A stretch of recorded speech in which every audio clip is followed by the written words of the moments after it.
ভিডিওতে আপনারা দেখেছিলাম আমি বাপের বাড়ি থেকে ব্লগ করেছি। আজকে বাপের বাড়ি থেকে ব্লগটা দ্বিতীয় দিনের ব্লগ আপনাদের সাথে শেয়ার করছি।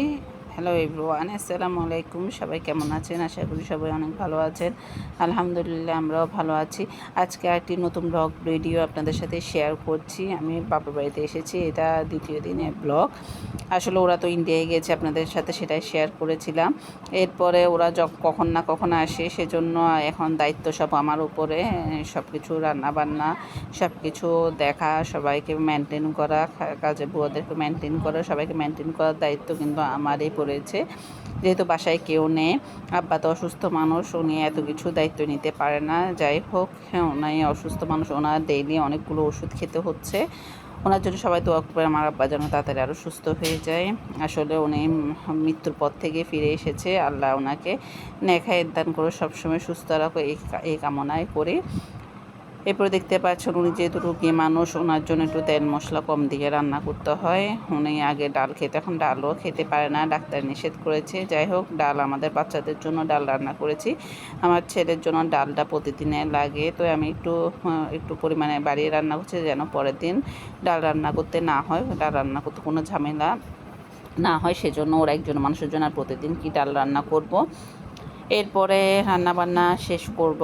রান্না করেছে আজকে, দেখতে পেরেছেন চিকেন রান্না করছে, দেশি মুরগি। এর মধ্যে কিন্তু আমি ট্যাংরা মাছ, না এটা কী মাছ জানি না, আমি সেটা রান্না করছি ধনেপাতা দিয়ে। তারপর আমি নামিয়ে ফেলবো।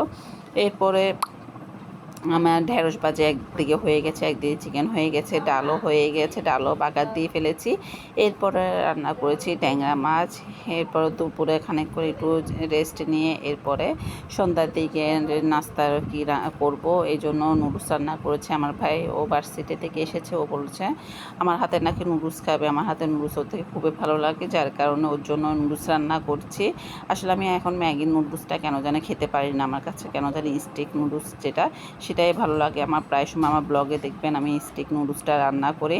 বাচ্চাদের জন্য হয়তো বা সুপি নুডলস, ওই জন্য ম্যাগি নুডলস বা এইসব জাতীয় নুডলস আনা হয়, কিন্তু আমি কেন যেন এখন খেতে পারি না। বেশিরভাগ সময় আমি স্টিক নুডলসটাই রান্না করি। এটা এখন ডিম দিয়ে রান্না করছি, কিন্তু খুবই মজা লেগেছে। কালকে হঠাৎ করে খেয়েছি নুডলসটা, ম্যাগি নুডলসটা খুবই মজা লেগেছে, সস টস দিয়েছি, যার কারণে অনেক মজা লেগেছিলো। ডিম দিয়ে খুবই ঝটপটভাবে রান্না করেছি। এরপর কিন্তু আব্বা কিন্তু এটা খাবে না, আব্বার জন্য একটু পাটিসাপটার ডো করেছিলাম গতকাল, সেটা রয়ে গেছে, একটু ওনাকে সেটা বানিয়ে দিব। ওনার নুডলস জাতীয় জিনিস এসব কিছু খেতে চান, উনি একটু পিঠা এগুলো পছন্দ করে। আমি তো এত ভালোভাবে পিঠা বানাতে পারি না, সেজন্য ওনার জন্য আমি ডোটা করে রেখেছি যেন পরের দিন দেওয়া যায়। ওনার একজন মানুষ, ওনার জন্য 2-3টা পিঠা হয়ে যায়। উনি যেহেতু ডায়াবেটিস রোগী, ওনার জন্য চিনি কম দিয়ে তারপর পিঠাটা তৈরি করেছি। অবশেষে আমি নুডলসটা খাচ্ছিলাম। আসলে এগুলো খেয়ে রাত্রে তেমন একটা রাত্রে খাওয়া দাওয়া হবে না। তো আজকের মতো এখানে বিদায়। সবাই ভালো থাকবেন, সুস্থ থাকবেন। আসসালামু আলাইকুম।